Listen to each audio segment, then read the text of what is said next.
going on, guys? Andrew of New York Gaming back here, and today we're going to be talking about some Yu-Gi-Oh! Vrains episode 76. Now, the last episode preview, they did a really good job of flashing between footage of Aoi, Revolver, and then dialogue along the lines of all she needed was someone nice, and then Aoi questioning how she knows Aqua. In other words, they were basically trying to feed us on a spoon, hey, next episode, wink wink, we're going to reveal that Aqua is based off of Aoi, and that Aoi was actually in the Lost Incident.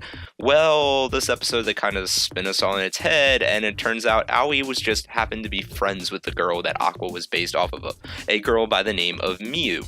Now, the way they ended up handling this, I'm actually very fond of, because even though I liked the theory and made an entire video about Aqua and Aoi being tied together, it would have been almost pseudo-retconning, given the fact that Aoi never mentioned it in the past, and I feel like Yu-Gi-Oh's went the whole route of, well, you just forgot your past, or your past memories were altered, etc., a million times now. I mean, look at the freaking Barry and Onslaught arc. That was the entire trigger for that final arc of Yu-Gi-Oh! Zexal, was the fact that Shark and his sister had forgotten who they were before.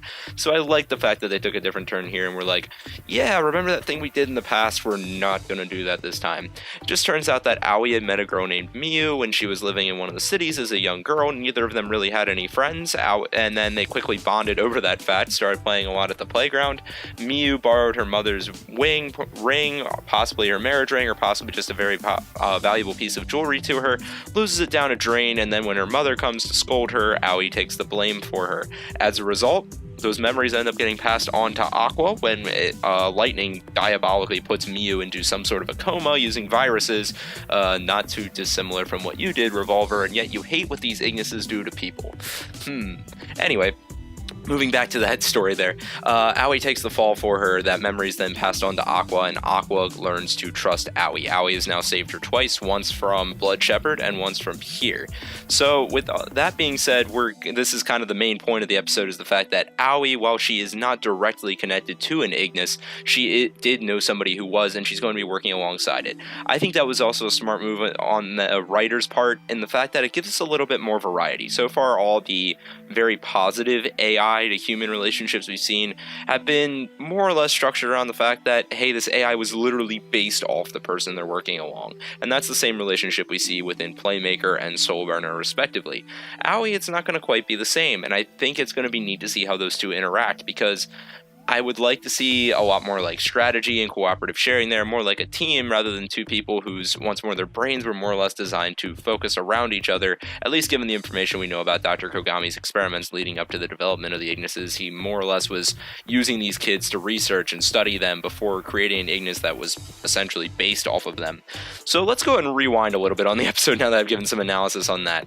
We get a lot of really nice dialogue here. I think this episode on the whole does a good job doing what Yu-Gi-Oh!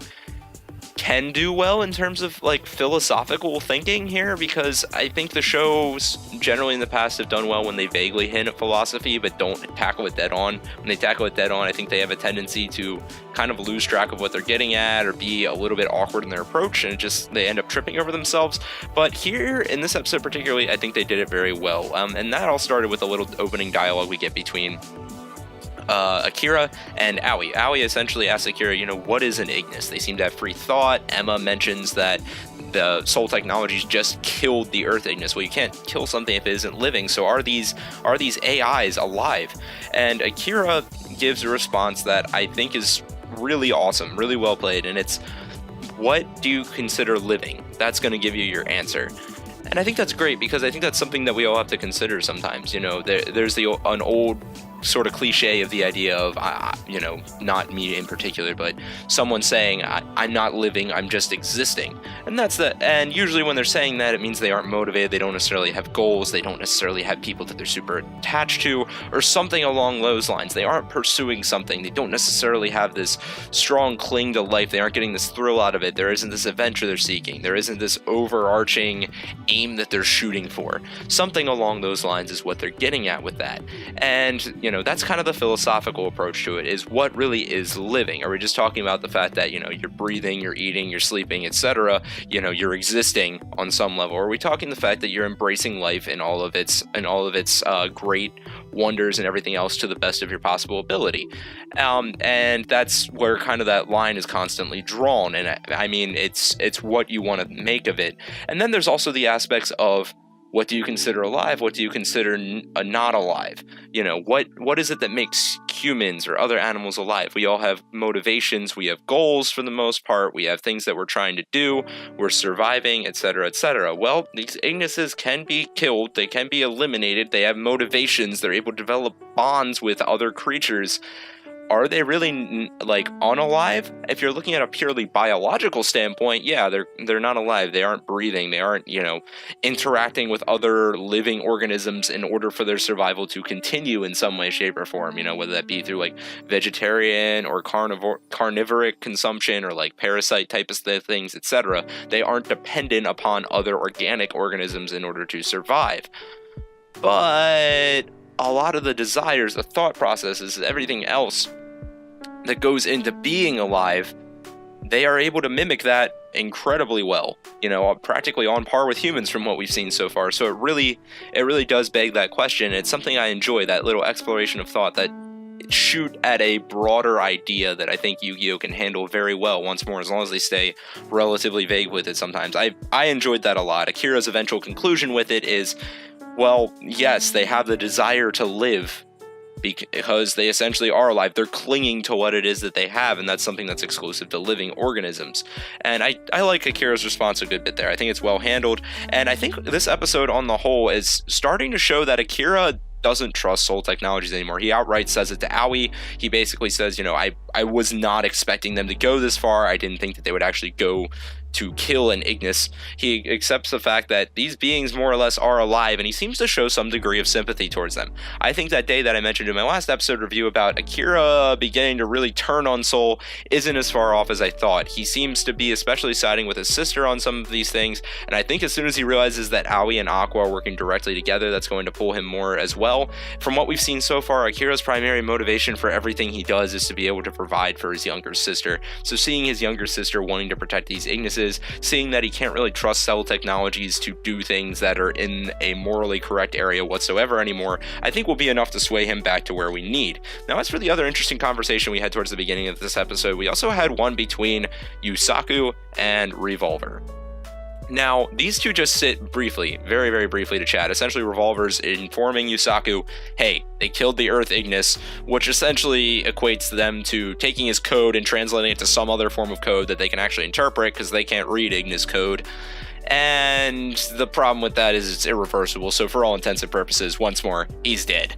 And this is kind of a neat little conversation, because Yusaku then challenges Revolver. He's like, hey man, what's up? You seem to always have information on what's going on inside of Soul, yet they're your enemies. Do you have some inside guy? Do you have a spy within Soul Technologies that's giving you this information? And Revolver just kind of smirks, which leads me to believe that his answer is basically, yeah, you're right on to me. I have somebody within there. But we'll get to that part in a second. The other more interesting bit of dialogue, or not more interesting, but equally interesting set of dialogue we get here is, as soon as Ai hears this, because you gotta understand, even though he and Flame reacted to the fact that Earth died, it didn't necessarily register with them why they were reacting the way they were. He is slamming his fist against the dual discs, and he's saying, I'm starting to hate humans too, was his exact quote. And I don't think this should be interpreted as Ai's going to end up turning against Yusaku. I think he's developed too much trust in him. But I think it's really beginning to dawn upon these AIs the fact that free will, which is essentially something that they've developed and that humans share as well, is something that more or less creates good and evil inherently. Because what defines good and evil in a lot of ways are the choices we make. We don't necessarily see a cat that hunts a rat in order to survive as being evil. But some people would see a human that takes their shoe and crushes a rat that's not doing anything as being evil because they're taking innocent life. Now, obviously not necessarily the best metaphor, but the idea there is what's defining whether that's good or evil or just neutral is the fact that the choices were being made there. And I think what's starting to hit, Ai and Flame is that, hey, these choices that people are making aren't always good. I think they're beginning to see that humanity on its whole is in a gray area of morality, regardless of what moral scale you're using, because we're all doing things very differently. You have some people who murder, who steal, who do everything else. You have some people who do the exact opposite of that, and you have a lot of people who fall somewhere in the middle who say everything's based on circumstance. The point here is that I think Ai is finding this overall fight for humanity difficult because he can't get behind all of them He's realizing that he can't trust all humans. It's only some of them, you know, like Playmaker and such. There will always be those that will hunt him down, regardless of what he does for humanity or doesn't do for humanity. We see it all the time in superhero movies. Look at the bloody Sokovia Accords in the Marvel movies, just for an easy pop culture reference. That's something that a lot of people would probably get right now. Those heroes, they did a lot of things, but they caused a lot of destruction in the process of what they were doing. Despite the fact that they saved more lives than they cost, they were then required to be regulated, and it seemed that there seemed to be people who were out to sort of get them in some ways. And, you know, regardless of how many lives I may save, regardless of the fact that he helped save Link Vrains and protect people in doing that, he brought back people from Hanoi's virus, etc., etc., there are still people that refuse to trust him, and that's just a reality that I think they're starting to swallow. One thing that we have to remember is these ignises, while they were, you know, existing, they haven't existed super long to begin with. You know, the incident only happened 10 years ago, right? Most of that time within their existence, they were only interacting with one another. That's like having a child that's raised, you know, in the human world that never leaves their house to interact with other people. It would cause a lot of shock value once you start seeing this.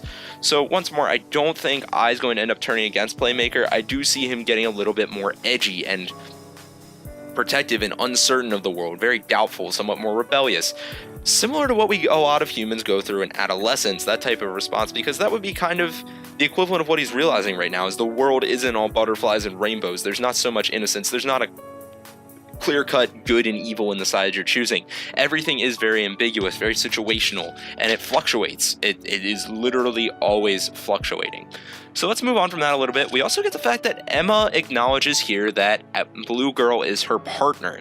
Now, is that just for the time being because they're both sort of working alongside Soul, or do you think that Emma may continue to serve as sort of a mentor to Blue Girl, and, you know, Blue Girl may pick up the whole idea of being essentially an information hunter within Link Vrains? Regardless, I do like the relationship that's developing between the two of those. Emma's taking on very much an older sister type of role towards Blue Girl, and I like that. As they continue to elaborate on it, I think it's a good way to, for a show like Yu-Gi-Oh! That has an inconsistent at best reputation when it comes to writing female leads, this is a good way for them to get two of them in there doing a great job with the characters, and if we continue to have episodes like these, I think they're handling it well. Now, what is Emma doing throughout this episode, and what is she protecting Aoi from? Well, Blood Shepherd.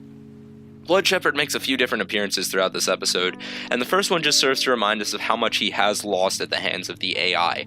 And I think that does a good job of hitting one of the main points of this plot as a whole, and that's that you can make some degree of a genuine case for both sides here, in that, you know, the AIs we see in science fiction all the time, because, you know, obviously we aren't at this point in terms of technology within real world. We have to just compare science fiction to science fiction for our best possible analysis here. We have entire movies like I, Robot that's based upon these AIs turning against humans and seeking to extinguish them. That's very possible. Then we have entire shows like this where it turns out that humans and AI can get along well as long as they decide to coexist together and they can learn from one another. So you can make a case for both sides here, and here I think we're getting reminded of why Blood Shepherd hates them so much in the first place. One AI's mistake did cost him all of that, but that's the other issue is, you know, it malfunctioned once. He's judging it off a single instance. If humanity was judged off a single instance, we would all be seen as pretty terrible people if you chose the right circumstance, right? Well, this AI, which I think at this point it's fair to assume based off the episode preview at the end and them saying how Blood Shepherd hates this certain he that they keep referencing so much, I think it can be assumed that someone sabotaged his car on purpose. I stand by the fact I think Blood Shepherd and Windy may still be tied together in some way, shape, or form, because Windy mentions trying to off his human counterpart, and I think that may have been his attempt to do it and he just failed. Hard to say there because, you know, especially considering how Blood Shepherd is, he would have never actually reached out to his Ignis, and he did seem positive towards Ignises before that experience.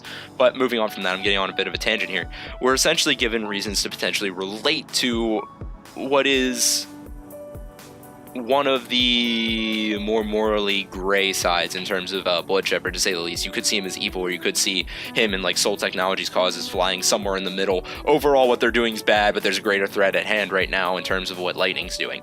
Regardless, we're reminded of what his causes are. Then he goes on to hunt down Aqua, and that's where Aoi comes in to save him, and Emma shows some of that older sisterliness in that she decides to buy Aqua and Aoi time to kind of catch up for Aoi to be able to save Aqua so that she can go duel the go duel Blood Shepherd. And speaking of which, this is perfect fodder into our episode preview, which reveals that these two are siblings. Like, the next episode title is Siblings in Conflict.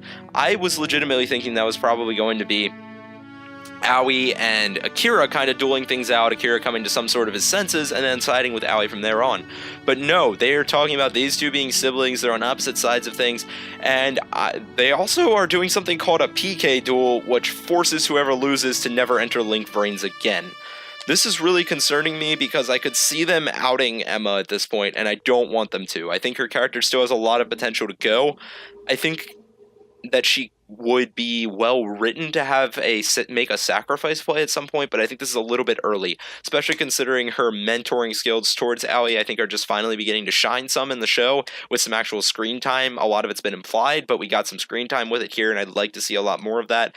I'm hoping this isn't where she loses, but at the same time, they do need to legitimize Blood Shepherd if he's going to stick around at all, and the way that he's been written into the show as this all AI and hating guy, especially if he turns out to be the mole within Soul Technologies for the Knights of Hanoi, he's kind of got to stay within the show in order for that to keep happening.